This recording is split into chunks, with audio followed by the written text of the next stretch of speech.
రాతిపై పొల్లితే సర్వరోగాలే కాదు జబ్బులు సైతం నయమవుతాయి. కుటుంబ సమస్యలు సైతం పటాపంచలవుతాయి. సంతాన ప్రాప్తి లేని వారికి సంతాన ప్రాప్తి కూడా కలుగుతుంది. ఇంతగా ఆ రాయి మహిమ ఏమిటి? మనమే ఆ ప్రాంతానికి వెళ్ళి చూద్దాం. ఇంతకీ ఆ రాయి మహిమ ఏమిటో మనం ఒక్కసారి ఆ దేవాలయం వద్దకు, ఏదైతే నల్ల రాయి గంగమ్మ తల్లి ఆలయం వద్దకు వెళ్ళి చూసొద్దాం పదండి. నల్లరాయి గంగమ్మ దేవాలయం రాయచోటి పట్టణానికి 12 కిలోమీటర్ల దూరంలో సంబేపల్ల మండల పరిధిలో ఆ ఆలయం ఉంది. ఇదే ఆ ఆలయం మనం చూడొచ్చు. ప్రధానంగా ఈ ఆలయం సువిశాలమైనటువంటి 12 ఎకరాల విస్తీర్ణంలో ఈ ఆలయాన్ని నిర్మించారు. అయితే ఈ ఆలయంలో ఎప్పుడో పురాతన కాలం నాటి ఈ ఆలయం మరుగున పడిన ఆలయం గొర్రెల కాపరి ద్వారా బయటపడింది. ఆ గొర్రెల కాపరి ద్వారా బయటపడడంతో ఒక్కసారిగా ఇక్కడ ఉన్నటువంటి ఏదైతే ఆ నల్లరాతి బయటపడడం, అదేవిధంగా నల్లరాయి మహిమ బయటపడింది. అసలు ఆ నల్లరాయి మహిమ ఏమిటన్నటువంటి విషయం పూజారితో అడిగి తెలుసుకునే ప్రయత్నం చేద్దాం. ఆర్టీవీ బృందానికి అందరికీ నమస్కారము. శ్రీ సంబేపల్లి మండలం శ్రీ దేవరాయ నల్లగంగమ్మ తల్లి దేవస్థానము. దేవరాయ నల్లగంగమ్మ తల్లి చరిత్ర ఏమంటే, ఇక్కడ కొన్ని యుగాల ముందర సీతారామపురం అనే ఒక ఊరుండేది. ఈ ఊరిలో ప్రజలు గొర్రెలు మేపుకుంటూ ఆవులు మేపుకుంటూ ఉండేవారు. ఆదిశంకరాచార్యుడు పోతా అక్కడ ఆ రోజు నిద్ర చేయాల్సిన అవకాశం ఉండేది. ఆయన వచ్చి నిలబడతానంటే ఊరు ప్రజలందరూ కలుసుకొని మాకు భద్రత కల్పించండి ఏదైనా అంటే, ఈ ఒక రాయి మీద బీజాక్షరాలు అనేది కొట్టించి మీరు పసుపు కుంకం వేసుకొని ఆ పసుపు కుంకం నీళ్ళు పోసి ఆ నీళ్ళని తీసుకొని మీ గొర్రెలకు కానీ ఇళ్ళల్లో కానీ పొలాల్లో కానీ కొట్టుకుంటే బాగుంటాయి అని చెప్పేసి ఆయన వెళ్ళిపోయినాడు. అప్పుడు ఆ ఊరు ప్రజలందరూ దేవరాయ మీద నీళ్ళు పోసేది, ఆ పంటలకు వేసుకుంటే పంటలు బాగా వస్తూ ఉన్నాయి. గొర్రెలకు వచ్చి గాలికుంటు వ్యాధి, మూతిపుండు ఇట్లాంటివి లేకుండా బాగానే ప్రజలేమో బాగానే ఉన్నారు. కొన్ని రోజుల తర్వాత భూకంపాలు వచ్చేసి వరదలు వచ్చేసి ఊరు నాశనం అయిపోయింది. ప్రజలు వలస వెళ్ళిపోయిన తర్వాత ఇక్కడ వరదలు వచ్చేసినాయి కదండి. ఆ వరదలకి ఈ చుట్టుకారం చెట్లు అనేది మలిసిపోయినాయి. ఒక తరం అయిపోయింది. రెండవ తరంలో ఏం చేసినారంటే వాళ్ళకి తెలియదు. మూడో తరంలో కొంతమంది గొర్రెల కాపర్లు గొర్రెలు తోలుకొని పోతా ఉన్నారు. వర్షాలు పని అయ్యి గొర్రెలు మేపుకొని వద్దామని తోలుకొని పోతా ఉన్నారు. ఆ గొర్రెల మందలో ఒక గొర్రె కాలు ఇరిగిపోయింది. అన్ని గొర్రెలు ముందు వెళ్ళిపోయినాయి. ఈ గొర్రె మాత్రం ఆడే ఉండింది. మెల్లగా తప్పించుకుంటా ఈ పొదల్లో గుండా తప్పించుకుంటా వచ్చి ఈ బండ మీదుగా దాటుకొని అట్లా ఎగురుకుంటా వెళ్ళిపోయింది. ఆ గొర్రెల కాపరి ఇప్పటిదాకా నా గొర్రె కుంటుతా ఉండింది, ఇప్పుడు ఎగురుతా వస్తుంది, ఏందో మహిమ ఉందని అతని దగ్గర ఉన్న కొడవలు తీసుకుని ఇవన్నీ కొట్టి చూడగా ఈ బీజాక్షరాల బండ కనిపించింది. అతను పోయేసి ఊరు ప్రజలకు చెప్పినారు ఇట్ట జరిగిందని.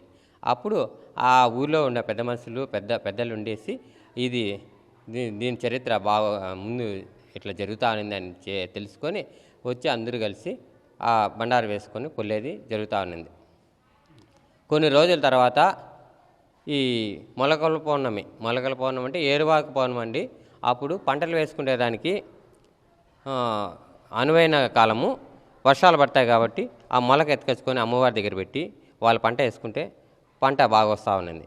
అట్లా అమ్మవారికి ఏదైనా నైవేద్యం చేసి పెట్టేది అట్లా చేసుకొని అమ్మవారిని మొక్కుకొని పోతా ఉన్నారు.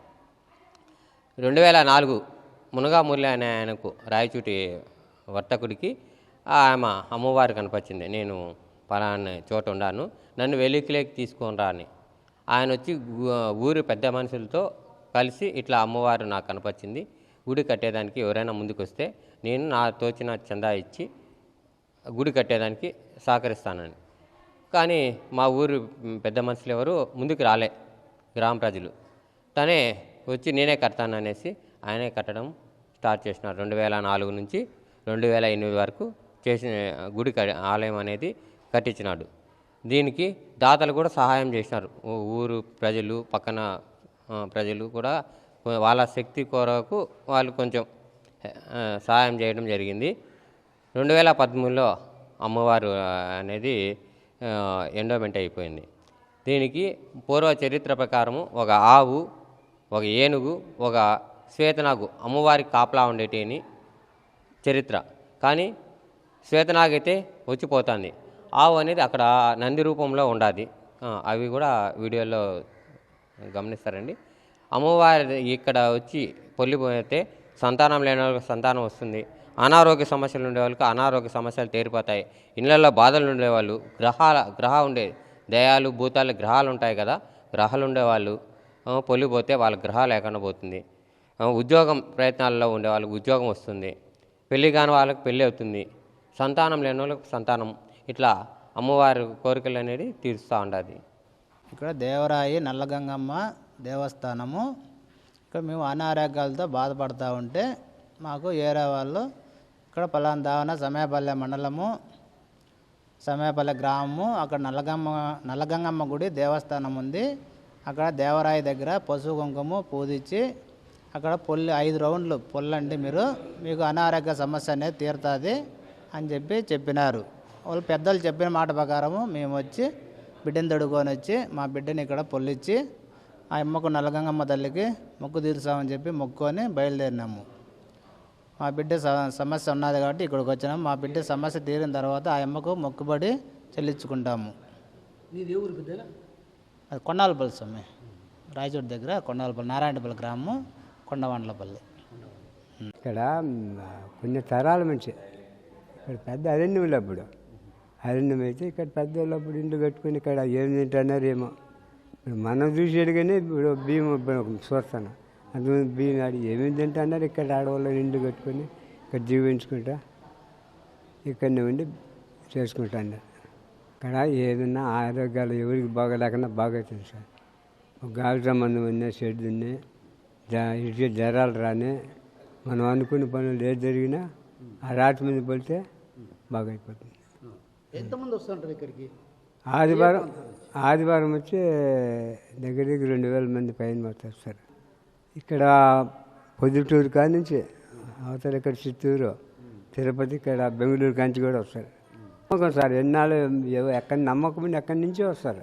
కొన్ని తరాలు అయిపోయింది సార్, అది మనకు తెలదో కొన్ని తరాలు అయిపోయింది. ఇక్కడ ఇండ్లు కూడా ఉన్నాయి ఇప్పుడు. ఆరోగ్యం బాగాలేకంటే ఆడ పొలితే బాగవుతుంది. దేవరాయి మీద రోజు వస్తూ ఉంటారు 50 మంది, 60 మంది, 200, 2000 మంది కూడా వస్తూ ఉంటారు ఆదివారం. ఆ అమ్మకు ఏమనుకున్నా జరుగుతుంది. ఆ అమ్మని తలుచుకొని అందరూ పొలుతారు. సమస్తం ఏముండదో, ఇంట్లో బాగలేకనో ఏదన్నా పిల్లోళ్ళ గురించో పెద్దోళ్ళ గురించో సంసారాల గురించి వస్తూ ఉంటారు, పొలుతూ ఉంటారు, పొల్లేసి పోతూ ఉంటారు. ఉండారు బాగా ఎంతకు బాగలేకన్నా నడసలేకన్నా ఉండి వచ్చిన వాళ్ళు కూడా బాగా అయిపోయినది అమ్మది. తీర్చుకుంటున్నారు, అందరికీ బాగుండదు అమ్మ. నా పేరు నాగరాజు, 8వ తరగతి. ఆరోగ్యం బాగాలేకంటే మా అమ్మ మా నాన్న ఇక్కడికి గుడి దగ్గరికి వచ్చి పుల్లరాతి కాడికి పొల్లిచ్చినారు. ఇక్కడ పొల్లిన తర్వాత తగ్గింది, ఆరోగ్యం అంతా తగ్గింది. నాకు ఆరోగ్యం బాగాలని ఇక్కడికి తీసుకొని వచ్చినారు మా అమ్మ మా నాన్న. ఇక్కడ పొల్లిన 5 సార్లు, మళ్ళీ ఇంటికాడికి పోయి వచ్చే లోపల మళ్ళీ తగ్గింది, అన్నీ తగ్గినాయి. చూశారు కదా ఈ నల్లరాతి మహిమ. ఈ నల్లరాతిపై ఎవరైనా అనారోగ్యం చేస్తే ఇక్కడ దొర్లితే ఖచ్చితంగా రోగాలు నయమవుతాయన్నటువంటి ప్రగాఢ విశ్వాసం ఇక్కడ నెలకొంది.